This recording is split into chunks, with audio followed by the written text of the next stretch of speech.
about the past.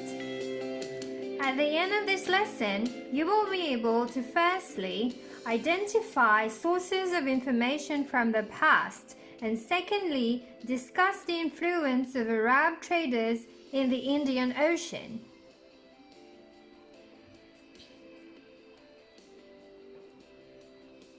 Have you ever thought about how historians know all this information about the past? Observe the pictures on your screen. What can you see? Yes, books, a document, old kitchen utensils, an antique teapot. What do these objects represent?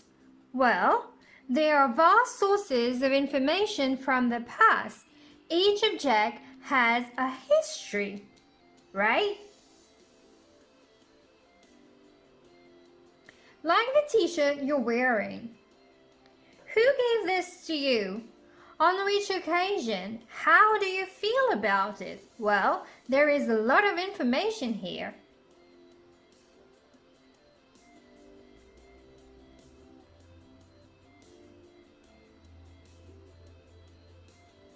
So, archaeologists and historians study the objects and things left behind by people who lived long ago. These objects are the clues which the historians try to put together, like a puzzle, to know about the past. We call these clues sources. Now, as you can see, there are different sources: the primary sources and the secondary sources. The primary sources are original records of events of a specific time or period in history, while secondary sources refer to second-hand information about events. They are based on other sources.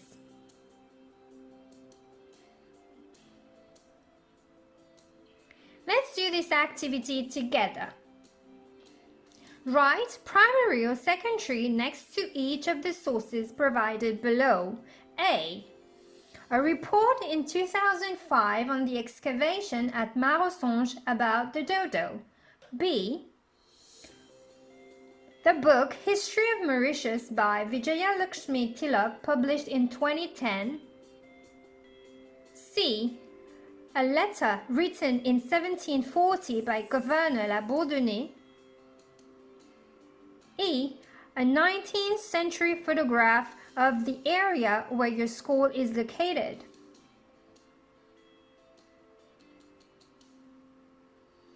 Let's check your answers.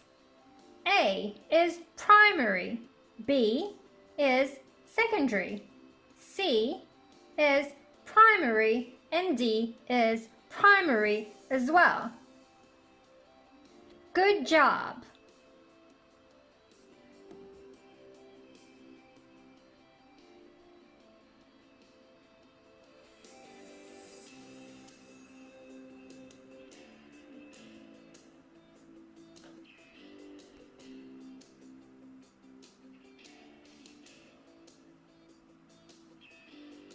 Observe these pictures.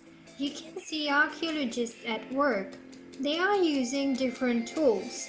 Can you make a list of the tools that they are using? Let's check your answers. Shovel, wheelbarrow, brush, notebook. There are more tools that are used. Let's carry out a little activity to find more. On page 38 of your textbook, match the tools used by archaeologists to their functions.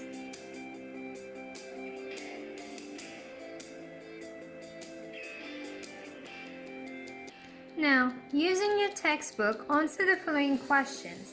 1. What is archaeology? A. Archaeology is the study of bones. B.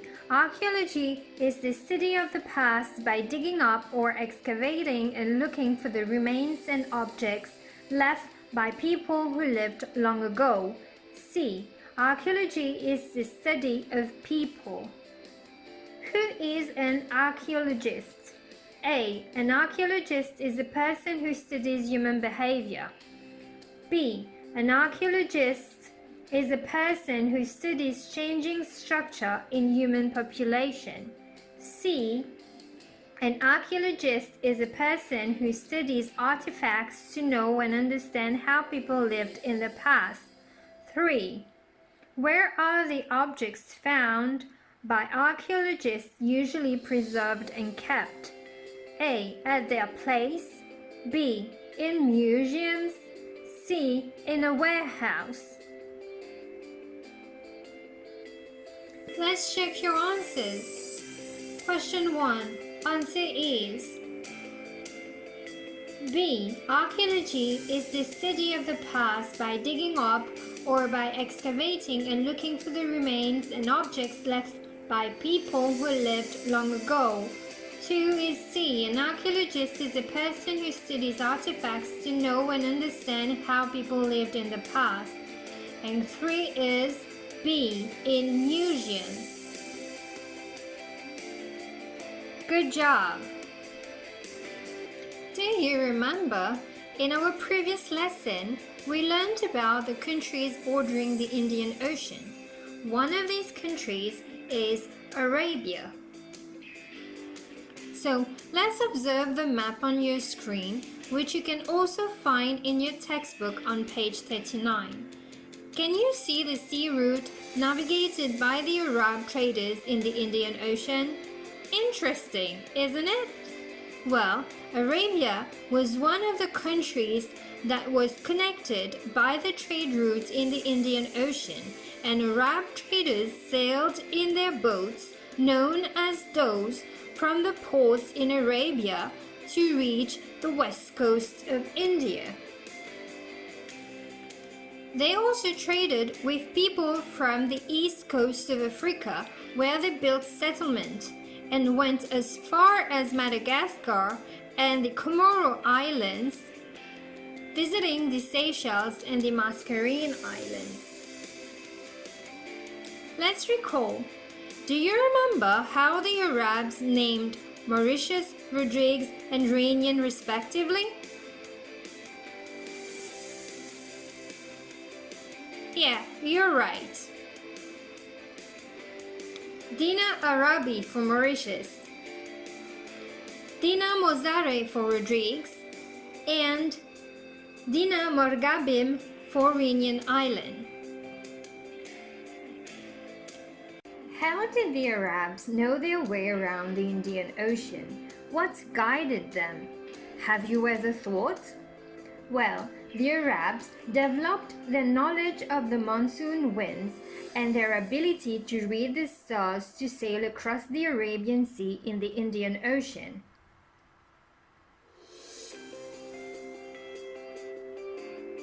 Look at the arrows on each picture. During winter, the wind blows from the land to the sea, and during summer, the wind blows from the sea to the land. By 900 AD, the Arabs dominated trade in the Indian Ocean.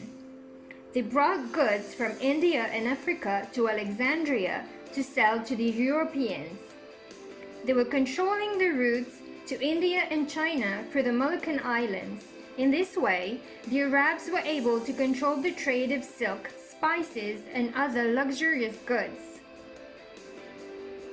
Now let's see if you have well understood. Fill in the blanks. Number 1.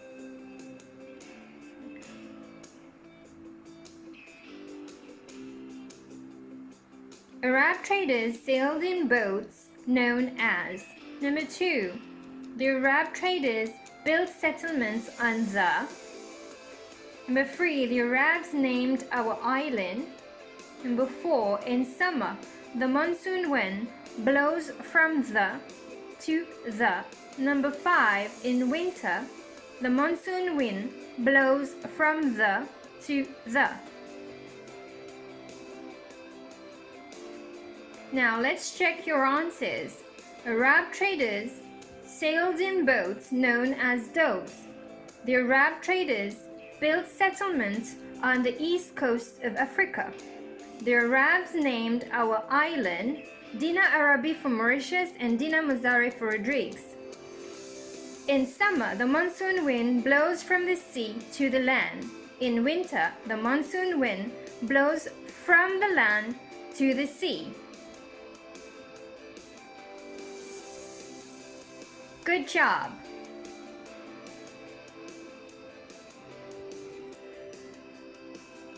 In this lesson, you have learned about, firstly, sources of information from the past, and secondly, the Arab traders in the Indian Ocean.